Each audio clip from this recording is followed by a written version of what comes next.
Big breaking news ಬರ್ತಾ ಇದೆ. ನಾಳೆ ಬೆಳಗ್ಗೆ 24 ಶಾಸಕರು ಸಚಿವರಾಗಿ ಪ್ರಮಾಣ ವಚನವನ್ನ ಸ್ವೀಕರಿಸಲಿದ್ದಾರೆ. 11:45 ಸರಿಯಾಗಿ ರಾಜಭವನದಲ್ಲಿ ಅವರು ನೂತನ ಸಚಿವರಾಗಿ ಪ್ರಮಾಣ ವಚನವನ್ನ ಸ್ವೀಕರಿಸಲಿದ್ದಾರೆ. ನ್ಯೂಸ್ 18ಗೆ ಲಭ್ಯವಾಗಿದೆ ನೂತನ ಮಂತ್ರಿಗಳ ಪಟ್ಟಿ. ಯಾರ್ಯಾರು ನಾಳೆ ಸಚಿವರಾಗಿ ಪ್ರಮಾಣ ವಚನ ಸ್ವೀಕರಿಸಲಿದ್ದಾರೆ ಅನ್ನೋದನ್ನ ಕೂಡ ನಿಮ್ಮ ಮುಂದೆ ಇಡ್ತಾ ಹೋಗ್ತೀವಿ.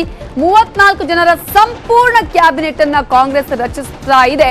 ಆಲ್ರೆಡಿ ಈಗ ನಾವು ಗಮನಿಸಿದ್ವಿ 10 ಶಾಸಕರು ಅಂದ್ರೆ ಸಿಎಂ ಮತ್ತು ಉಪಮುಖ್ಯಮಂತ್ರಿಗಳು ಸೇರಿದಂತೆ ಒಟ್ಟು 10 ಮಂದಿ ಶಾಸಕರು ಪ್ರಮಾಣ ವಚನವನ್ನ ಸ್ವೀಕರಿಸಿದ್ದಾರೆ. ಈಗ ನಾಳೆ 24 ಮಂದಿ ಶಾಸಕರು ಸಚಿವರಾಗಿ ಪ್ರಮಾಣ ವಚನವನ್ನ ಸ್ವೀಕರಿಸಲಿದ್ದಾರೆ. ಈ ಹಿನ್ನೆಲೆಯಲ್ಲಿ ಎಲ್ಲಾ ರೀತಿಯ ಸಿದ್ಧತೆಗಳನ್ನ ಕಾಂಗ್ರೆಸ್ ಅಳೆದು ತೂಗಿ ಮಾಡಿಕೊಂಡಿತ್ತು.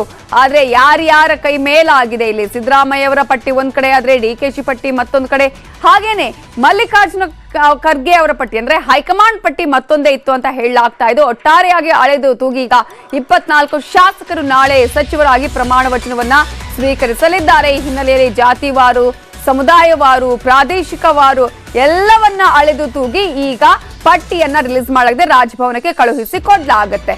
ಹಾಗಾದ್ರೆ ಯಾರ್ಯಾರಿಗೆ ಈಗ ಸಚಿವ ಸ್ಥಾನ ಸಿಕ್ಕಿದೆ, ಯಾರ್ಯಾರ ಕೈ ಮೇಲಾಗಿದೆ ಅಂತ ನೋಡ್ತಾ ಹೋಗೋದಾದ್ರೆ